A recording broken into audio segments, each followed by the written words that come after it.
గుంటూరు కృష్ణబాబు కాలనీలో జరిగినటువంటి ఘటన రాష్ట్ర వ్యాప్తంగా సంచలనం సృష్టించింది. అయితే ఈ ఘటనలో ఇప్పటికే పోలీసులు నిందితులను అరెస్టు చేయడం జరిగింది. అయితే ఇప్పుడు చూసుకున్నట్లయితే ఎమ్మెల్యే గల్లా మాధవ్ మీద ఆరోపణలు చేస్తూ వైసీపీ నేతలు చెప్తున్నారు.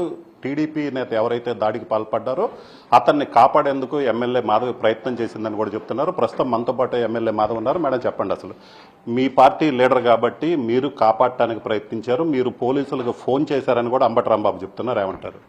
పోలీసులకు ఫోన్ చేశామండి, ఇమీడియట్ గా యాక్షన్ తీసుకోండి, గంటలో వాళ్ళు లోపల ఉండాలి అని చెప్పి పోలీసులకు ఫోన్ చేశాం. గంట కాకుండా 24 గంటలు దానికి తీసుకున్నందుకు కూడా వాళ్ళ మీద కోపడ్డాం, చర్యలు తీసుకున్నాం. ఇది ఎన్డీఏ కూటమి నాయకత్వం అంటే. ఒక మహిళా నాయకురాలిగా మహిళ పట్ల జరిగిన అలాంటి అమానుషమైన విషయానికి, ఘటనకి తీవ్రంగా స్పందిస్తూ మేము యాక్షన్ తీసుకుంటే దాన్ని వక్రీకరిస్తూ ఇష్టం వచ్చినట్టు మాట్లాడుతున్నారు. నేను నిజంగా చెప్తున్నాను, దీనికి ఆధారాలు ఏమున్నాయి? మీరు నిజంగా కూర్చుని ఇది నడిపారా? ఇప్పుడు నాకేమర్థం అవుతుందంటే ఒక అనుమానం కలుగుతుంది. మీరేదో దీంట్లో రాజకీయ లబ్ధి పొందడం కోసం కావాలని సీఐని ఏమన్నా ప్రెషర్ పెట్టి ఈ జాప్యం జరిగేలాగా చేశారేమోనని ఇప్పుడు నేను ఆలోచించాల్సి వస్తుంది. లేదనంటే ఒక మహిళా ఎమ్మెల్యే చెప్పినప్పుడు, మహిళ పట్ల ఇలాంటివి జరిగినప్పుడు నాకు 24 hours లో లోపల ఉండాలి వాళ్ళు అని చెప్పి ఎంతో స్ట్రిక్ట్ గా నేను చెప్పినప్పటికీ కూడా చేయలేదు అని అంటే నిజంగా దీన్ని రాజకీయంగా తిప్పాలి అనే ఒక విధానంతో మీరే ఆ సీఐకి ఏమైనా ప్రెషర్ చేశారా అని నేను కూడా ఈరోజు ప్రశ్నిస్తున్నాను. ఇష్టం వచ్చినట్టు నోరుంది కదా అని మాట్లాడుతూ, ఏది పడితే అది మాట్లాడుతూ, ఆధారాలు లేని విషయాన్ని ఒక ప్రజాప్రతినిధి మీద వేస్తూ ఉంటే అది చూస్తూ ఊరుకోవడానికి, వింటూ ఊరుకోవడానికి ఇక్కడ ఎవరు తేలిగ్గా లేరండి. దాని మీద మీరు తీసుకురండి, ప్రూఫ్లు ఏమున్నాయి, ఇలా మాట్లాడడానికి గల కారణాలు ఏమున్నాయో మీరు నా దగ్గరికి తీసుకురావాలని నేను కోరుకుంటున్నాను. ఒక వీడియో రిలీజ్ చేసిన తర్వాత రియాక్ట్ అయ్యామంటున్నారు. వీడియో ఆ రోజే ఆ బాధిత కుటుంబాలు తీసుకొచ్చి మాకు దాన్ని చూపించడం జరిగింది. అలాంటి దారుణమైన విషయం నిజంగా వాళ్ళు ఒక కొడుగ్గా అబ్బాయి ఎంతో ఆవేదన కలుగుతున్నప్పుడు అది చూసిన వెంటనే యాక్షన్ తీసుకోవాలని కూడా మేము చెప్పడం జరిగింది. అలాగా ఆయన 24 గంటలు దాన్ని సమయాలాపన చేయడం వల్ల మేము కోప్పడితే దాన్ని రివర్స్ లో ఇంకా తీసుకోకపోవడానికి కారణం గల్లామాధవే, ఆపడానికి కారణం గల్లామాధవే అంటే ఇంతకంటే హేయంగా రాజకీయ నీచత్వానికి ఇంతకంటే ఇంకొక కారణం ఉండదు. ఎందుకనంటే నిజంగానే ఏదైనా తప్పులు జరుగుతూ ఉంటే వాటిని ఉపయోగించుకొని రాజకీయ అస్థిరత్వం కోసం వ్యవహరిస్తూ ఉంటారు ప్రతిపక్ష నాయకులు. అయితే ఒక మహిళ పట్ల జరిగిన ఇంత హేయమైన విషయాన్ని కూడా మీరు రాజకీయ లాభం కోసం వాడుతున్నారు చూసారా, ఇది మీ రాజకీయ విధానం అని చెప్పి నేను చెప్తున్నాను. ఎక్కడైనా ఏదైనా మామూలుగా ఒక విషయం జరిగినప్పుడు మీరు పరామర్శకు వెళ్తుంటారు, అందులో కేవలం రాజకీయ లబ్ధి ఉంటేనే వెళ్తారు. ఈ రోజు కూడా అంతే.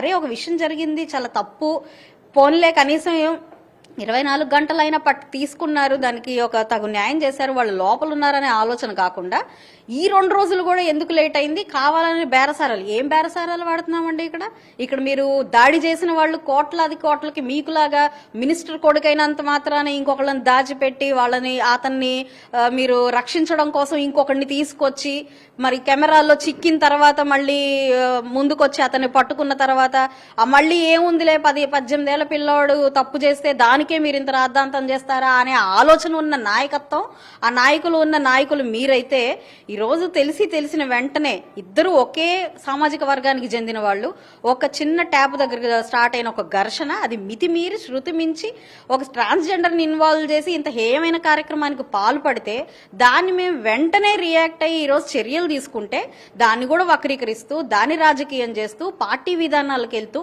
ఈరోజు తెలుగుదేశం పార్టీ నాయకులు కాపాడుకోవాలి అనే నేచరు ఆలోచన ఖచ్చితంగా ఉండదు. మీరు గుర్తు చేసుకోవాలి, మీకు గుర్తు చేస్తాను నేను ఒకసారి. కేవలం కమెంట్స్ రూపంలో మరి జగన్మోహన్ రెడ్డి గారి భార్యని కమెంట్స్ రూపంలో తక్కువ చేసి మాట్లాడినందుకే మా అధినాయకుడు అతన్ని రిమాండ్కి పంపించిన విధానం నేను గుర్తు చేస్తాను. ఎన్డీఏ కూటమి ప్రభుత్వ నాయకులు తప్పు చేయకూడదు, కూటమి ప్రభుత్వానికి తీసుకురాకూడదని పదే మాకు బోధనలు చేసే నాయకత్వం మాకుంది. ఇలాంటి నాయకత్వంలో మేము కొమ్ము గాయడం కోసం ఏదైనా చేస్తాము, అది ఒక ఆడపిల్ల పట్ల జరిగిన విషయాన్ని మీరు ఇంకేదైనా విషయం జరిగింది, ఇద్దరు దౌర్జన్యంగా దొమ్మిలాడుకున్నారు, దాని గురించి ఎవరైనా మేము సర్లే చూసి చూడనట్టు పోవచ్చులే అనే విధానం కదా. ఒక ఆడ మనిషి పట్ల ఎంతో దారుణమైన విషయం జరిగితే దాని కొమ్ము కాస్తున్నానని మీరు దీన్ని వక్రీకరించి మాట్లాడుతుంటే, అది ఆధారం లేకుండా ఒక మాట మాట్లాడుతుంటే అంతకంటే నిజంగా మీకు నీచ బుద్ధికి వేరే తార్కాణమే లేదని నేను ఈ సందర్భంగా చెప్తానండి. అంటే ప్రధానంగా ఇక్కడ చూసుకున్నట్లయితే వీడియోలు వైరల్ అయ్యాయి. సో వీడియోలు బయటికి రాకుండా కూడా మీరు ప్రయత్నం చేశారని మీ మీద ఆరోపణ మేడం. ఏముందండి అందులో వీడియోలు బయటకు రాకుండా? ఈరోజు సోషల్ మీడియాలో ఏ వీడియో బయటికి రాదు? ఇప్పుడు ఆ అబ్బాయి, ఇప్పుడు మీరు ఆ అబ్బాయిని కనుక్కోండి, ఆ అబ్బాయి సెల్లో చూపించాడు నాకు. కనీసం ఆ అబ్బాయిని నాకు పంపించమ్మా అని కానీ, ఆ వీడియోని మీరు డిలీట్ చేయండి అమ్మా అని కానీ ఒక్క మాట కూడా మాట్లాడలేదు. అసలు అతను ఆ వీడియో తీసిన వీడియో కాదు, సీసీ కెమెరాలో నుంచి వచ్చిన వీడియో. మరి అందులో నుంచి నేను ఆపాలి అని ఉంటే ఆ కెమెరా పెట్టుకున్న అతను అసలు ఎట్లా రికార్డ్ అయిందో కూడా అది మనకు తెలియదు. ఒక సీసీ ఫుటేజ్ లాగా కనిపిస్తుంది అది. ఆ సీసీ ఫుటేజ్, ఆ సీసీ కెమెరాస్ ఉన్న ఇంటికి వెళ్ళి మీరు దీన్ని తక్షణమే తీసేయాలని చెప్పలేనా నేను? అలా జరగలేదే. ఇప్పటికీ మీరు వాళ్ళ రికార్డింగ్ లో, వాళ్ళ సీసీ కెమెరాల్లో స్టోర్ అయి ఉంటుంది డేటా. మీరు వెళ్ళి కూడా గమనించండి, ఇప్పుడు కూడా ఉంటుంది. తీసేయాలని అనుకుంటే, దాన్ని ఇంకేదైనా నేను ఆపాలి అని అనుకుంటే 2 నిమిషాల పని అది. దాన్ని మీరు పదే పదే దాన్ని మీరు వక్రీకరించి ఆ బాధిత కుటుంబాన్ని, ఆ మహిళని ఇంకా ఇంకా వేదనకు గురి చేయడం కాకపోతే, ఇది ఒక విషయం జరిగింది, దానికి చట్టరీత్యా మేము బాధ్యత తీసుకున్నాం. దాన్ని ఆలస్యం చేసినందుకు కూడా సదరు అధికారుల మీద కూడా మేము బాధ్యత తీసుకున్నాం. ఇలాగే మేము ముందుకెళ్తుంటే, ఈ విధానంతో ముందుకెళ్తుంటే, సొంత పార్టీ అని కూడా చూడకుండా వెంటనే వాళ్ళ మీద రియాక్ట్ అయ్యి మేము అతన్ని శిక్షించినప్పుడు దాన్ని మీరు వాడుకోవచ్చు, దీన్ని ఈ 2 రోజుల గ్యాప్ని వాడుకోవచ్చు అని అంటే అంతకంటే ఇంక నీచమైన పని లేదు. నేను ఇంకోటి కూడా చెప్తాను, మీ కార్పొరేటర్ ఉన్న ఏరియా అది, ఆ కార్పొరేటర్ ఏరియాలో అక్కడ వాళ్ళ ఘర్షణ పడుతున్నారని మీకు ముందే తెలిసిన పరిస్థితి ఉంది. అలాంటప్పుడు ఆ సీసీ ఫుటేజ్ని ముందే తీసుకెళ్లి ఆ 15వ తారీఖు సాయంత్రానికి మీరు రిలీజ్ చేసి ఉండొచ్చు. ఒకవేళ మీరు గనక మేము రిలీజ్ చేసిన తర్వాతనే మీరు రియాక్ట్ అయ్యారు, ఇప్పుడు దీన్ని ఏం చేసేది లేక మీరేదో పిచ్చి వాగుతున్నారు, మేమేం చేసేది లేక మేము ఇప్పుడు దొరికిపోయాం కాబట్టి మాట్లాడుతున్నారని ఏదో పిచ్చి మాటలు మాట్లాడుతున్నారు. అదేదో 15వ తారీఖే మీరు ఎందుకు చేయలేదు? ఇప్పుడు దాకా ఎందుకు పరామర్శిస్తూ ఉన్నారు? మీకు ఘటన జరిగిన సంగతి ఎప్పుడో తెలుసు కదా. మరి ఇప్పుడు దాకా మీ నాయకులు అందరూ తీరిగ్గా వస్తున్నారు. ఎక్కడికైనా ప్రోగ్రామ్కి ఏమన్నా వెళ్ళారా? ఆ రోజు కాదు కదా, ముందే రియాక్ట్ అవ్వాలి కదా. మరి మీరు మా దృష్టికి వచ్చిన వెంటనే మేము రియాక్ట్ అయ్యాము. దానికి మీరు తాపిగా దీన్ని ఒక స్కెచ్ చేసుకొని దీన్ని వాడుకోవచ్చు. మరి గతంలో ఆయన నోరు జారినందుకు బహుశా నేను ప్రశ్నించాను కదా, ఆ ప్రశ్నించడానికి ఇప్పుడు ఏదో అవకాశం వచ్చింది కాబట్టి ఆయన వాడుకునే ప్రయత్నం ఏమన్నా చేస్తున్నాడేమో. నోరు జారే వ్యవస్థ, ఆడవాళ్ళని హీనంగా నీచంగా చూసే వ్యవస్థ, ఏది పడితే అది మాట్లాడే వ్యవస్థ జగన్మోహన్ రెడ్డి గారికి, వైసీపీ నాయకులకి మాత్రమే ఉంది. తెలుగుదేశం నాయకత్వానికి ఎట్టి పరిస్థితుల్లో మహిళలను కించపరిచే విధానం కానివ్వండి, కించపరిచిన వారి పట్ల సానుభూతి చూపించే విధానం కానివ్వండి ఉండదు.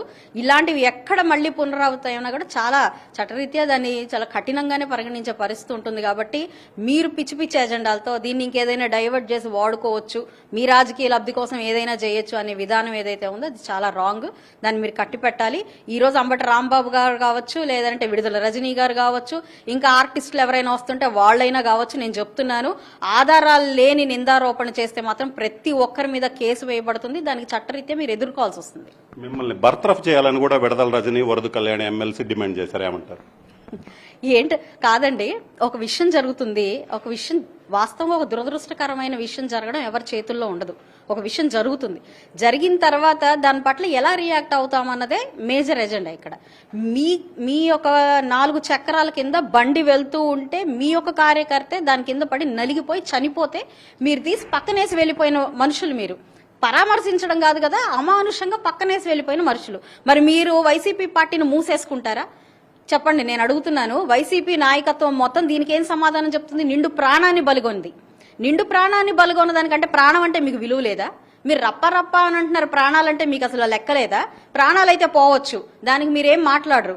మరి మీ నాయకుడు యొక్క కుమారుడు అడ్డగోలుగా బైక్ నడిపి ఒక వ్యక్తిని చంపేస్తే మా వాడు ఈ 18 ఏళ్ల కుర్రోడు తప్పే ఉందని అనే రకాలు మీరు ప్రాణం అంటే మీకు విలువ లేదా? ఈ ప్రాణాల కోసం మరి మీరేం చేయాలి? పార్టీ మూసేసుకుని వెళ్ళిపోతారా? ఒక అనుకోని సంఘటన జరుగుతున్నప్పుడు దానికి మనం ఎలా రియాక్ట్ అవుతాం అన్నది మాత్రమే ఇక్కడ పరిగణలోకి తీసుకోవాలి. అంతేగాని మీరు బర్తరఫ్ అవ్వాలి, దేనికి బర్తరఫ్ అవ్వాలి? ఇక్కడ ఏ రెస్పాన్సిబిలిటీ తీసుకోలేదని బర్తరఫ్ అవ్వాలి? మీరు అవ్వాలి, మీ రాజకీయ పార్టీని మూసేసుకోవాలి. ఎందుకంటే 5 సంవత్సరాలుగా మీరు మహిళల పట్ల వ్యవహరించిన తీరు, ఎన్నో అరాచకాలు చేసిన తీరు, వీటన్నిటికీ మీరు అసలు రాజకీయ మనుగడే లేకుండా పోవాలి. అమర్నాథ్ గౌడ్ చిన్నపిల్లాడు ఏం తప్పు చేశాడండి? వాళ్ళ అక్క గురించి ప్రశ్నించినందుక తుప్పల్లో వేసి అతని మీద మూత్రం పోసి మరీ చంపింది. చిన్న పిల్లాడు అనే విచక్షణ రాలేదా మీకు? మరి ఈ సోకాల్డ్ ఆర్టిస్టులు, నాయకులు వీళ్ళందరూ ఎందుకంటే పరామర్శించడానికి వెళ్ళలేదు? అంత చిన్న పేద కుటుంబానికి ఎందుకు? అంటే రాజకీయ లబ్ధి లేదనా? మీ నాయకులు చేశారనా? మీ గూండాలు చేశారనా? మీరు వెనకేసుకొచ్చే విధానం మీకుంది. చంద్రబాబు నాయుడు గారు లాంటి ఒక వ్యక్తి తల్లిని మీరు అవమానిస్తే మా టైగర్ ఏం తప్పు చేశాడు? ఇట్స్ స్పర్ ఆఫ్ మూమెంట్ అని ఆలోచించే పిచ్చి విధానం మీది. ఒక ఎమ్మెల్యే స్త్రీ ఎమ్మెల్యేగా ఉంటున్న వ్యక్తిని ఇష్టం వచ్చినట్టు తన క్యారెక్టర్ అసాసినేషన్ చేస్తే, అది పబ్లిక్ గా క్యారెక్టర్ అసాసినేట్ చేస్తే మనకి క్యారెక్టర్ వైజ్ వెళ్ళొద్దు, వాళ్ళ పనితీరుని బట్టి మనం మాట్లాడదామని ఇక్కడ ఉన్న ఒక్క ఉమెన్ ఎమ్మెల్యే మాట్లాడలేదు. ఎందుకు మాట్లాడలేదండి? వీళ్ళందరూ అప్పుడు ఆడవాళ్ళు కాదా? ఈ రోజు ఆడతనం గుర్తొచ్చిందా వాళ్ళందరికీ? ఇంకొక ఆడ మనిషి గురించి మాట్లాడడానికి సిగ్గనిపించట్లేదా మీకు? రాజకీయంగా వాడుకోవడానికి మహిళలే గుర్తొచ్చారా? మహిళల్ని ఈ రకంగా వాడుకుంటారా? కేవలం మేకప్ గురించి మాట్లాడే సిగ్గులేని నాయకులు మీరంతా. రాజకీయానికి లేదంటే పరిపాలనా విధానానికి, వాళ్ళు కనపడే విధానానికి సంబంధమే లేదని కూడా మినిమం కామన్ సెన్స్ లేని విధానం. అందులో మళ్ళీ మహిళా ఎమ్మెల్యేలతో, మహిళా ఎక్స్ ఎమ్మెల్యేలతో, మహిళా నాయకులతో, మహిళా ఆర్టిస్టులతో తప్పే ఉందని మాట్లాడిచ్చే మీ విధానానికి ఈ రోజు మేము తీసుకున్న నిమిషాల్లో మేము తీసుకున్న యాక్షన్ కి పొంతనే లేదు. మీకు విమర్శించే హక్కు లేదు, అర్హత లేదు. ఇలాంటి లేనిపోని నిందారోపణలు చేస్తే నిజంగా కటకటాల వెనకాల ఉంటారు. నేను మిమ్మల్ని హెచ్చరిస్తున్నాను. ప్రతి దాన్ని రాజకీయం చేస్తూ పిచ్చి పిచ్చి వేషాలు వేస్తే రాజకీయ మనుగుడు లేకుండా పోతారు. అది గుర్తుపెట్టుకోవాలి. పశ్చిమ నియోజకవర్గంలో ఉన్న కామన్ ఉమెన్ అందరూ మీ మీద దాడి చేయడానికి వస్తారు. దీని కనుక శృతి మించి మీరు వేషాలు వేస్తే అది మాత్రం మీరు గుర్తుపెట్టుకోండి. సో ఇది పరిస్థితి. మొత్తం మీద అయితే మాత్రం ఏదైతే కృష్ణబాబు కాలనీ ఘటనలో తాము కరెక్ట్ గానే రియాక్ట్ అయ్యాము, వైసీపీ నేతలు కావాలనే తప్పుడు ఆరోపణలు చేస్తున్నటువంటి పరిస్థితి ఉంది. తన పాత్ర గురించి ఏదైతే పోలీసుల్ని ఈ ఘటన గురించి తెలిసిన వెంటనే ఖచ్చితమైన కఠిన చర్యలు తీసుకోవాలని చెప్పాం. వైసీపీ నేతలు ఇప్పటికైనా కూడా తప్పుడు ఆరోపణలు మారుకోకపోతే మాత్రం ఖచ్చితంగా చట్టపరమైన చర్యలు తీసుకుంటామని చెప్తున్నారు. కెమెరామెన్ నాగరాజ్తో రామారావు, ఎన్టీవీ, గుంటూరు జిల్లా.